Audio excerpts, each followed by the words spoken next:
cause de cette violence et du narcotrafic. C'est ce qu'il dit. Il a dit hier, lorsqu'il a pris la parole en direct de Rennes, Al Capone, il n'est pas tombé parce qu'on l'a mis en prison du jour au lendemain pour narcotrafic. Il est tombé parce que, précisément, il a eu un contrôle fiscal. Oui.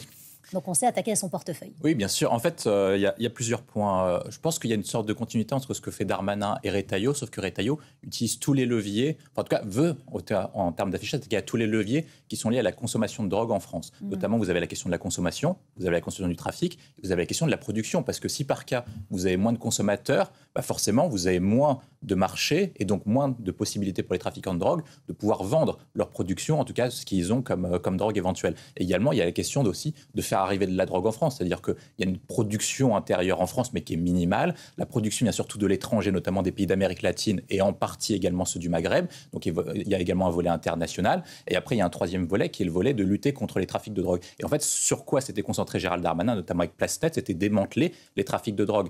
Mais seulement si vous démantelez les trafics de drogue, avec les points de deal, déjà d'une part, ils peuvent être remplacés, mais vous n'attaquez pas aux causes profondes. La cause profonde, c'est pourquoi est-ce qu'on est un pays qui consomme autant de drogue et pourquoi est-ce qu'on est le premier pays consommateur de drogue d'Europe. C'est le premier élément. Il y a un élément qui est très clair, c'est que la consommation de drogue en France est liée à deux éléments qui sont précis.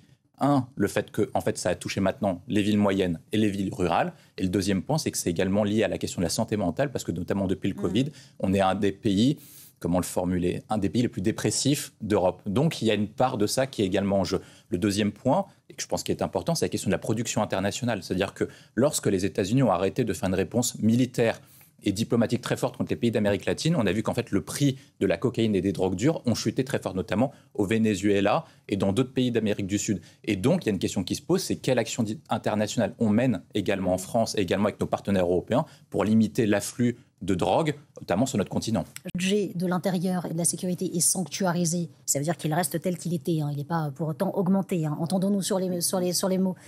C'est pas la même pour la justice, c'est pas la même chose pour l'éducation. C'est ça le véritable sujet. Parce qu'en fait, il faut comprendre que lorsque vous arrivez dans ces zones à peu près de non-droit, mais on ne va pas l'appeler comme ça, mais c'est pour qualifier ça rapidement, en fait, vous avez un système qui est parallèle. C'est une zone qui est alternative au modèle républicain. C'est-à-dire que vous avez des gens qui sont élevés à un modèle alternatif au modèle républicain. C'est-à-dire que dans le modèle républicain, vous allez à l'école, vous acquérez des compétences avec l'enseignement. Ensuite, après, vous vous développez, vous trouvez un emploi, etc., qui soit qualifié ou pas qualifié.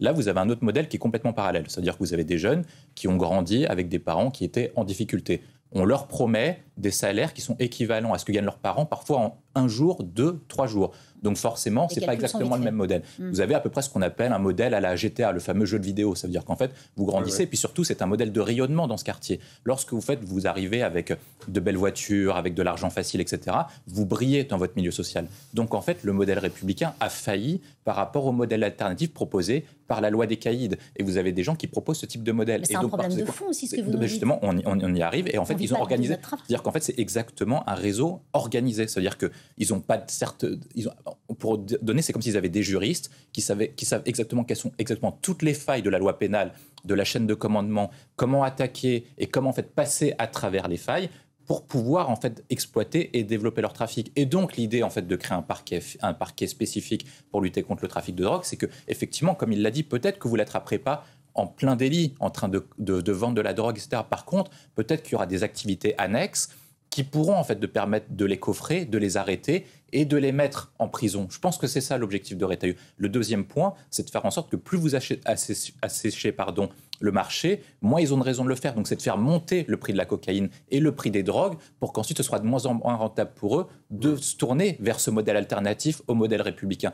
Ce qui s'est passé notamment dans les pays d'Amérique latine, c'est que Reagan et Thatcher, donc les anciens premiers ministres du Royaume-Uni et présidents des États-Unis, ont dit on veut limiter le trafic. Donc en fait, ce qu'a fait Reagan, c'est peut-être pas très beau, mais il a envoyé des réponses militaires très fortes. Il a bombardé les zones qui étaient liées au trafic de drogue et ça a fait monter le prix du trafic. Et par conséquent, c'était beaucoup plus dur d'exporter de la drogue vers les États-Unis, notamment en Sud et notamment vers la Floride. Et c'est ça qui a asséché en partie le trafic.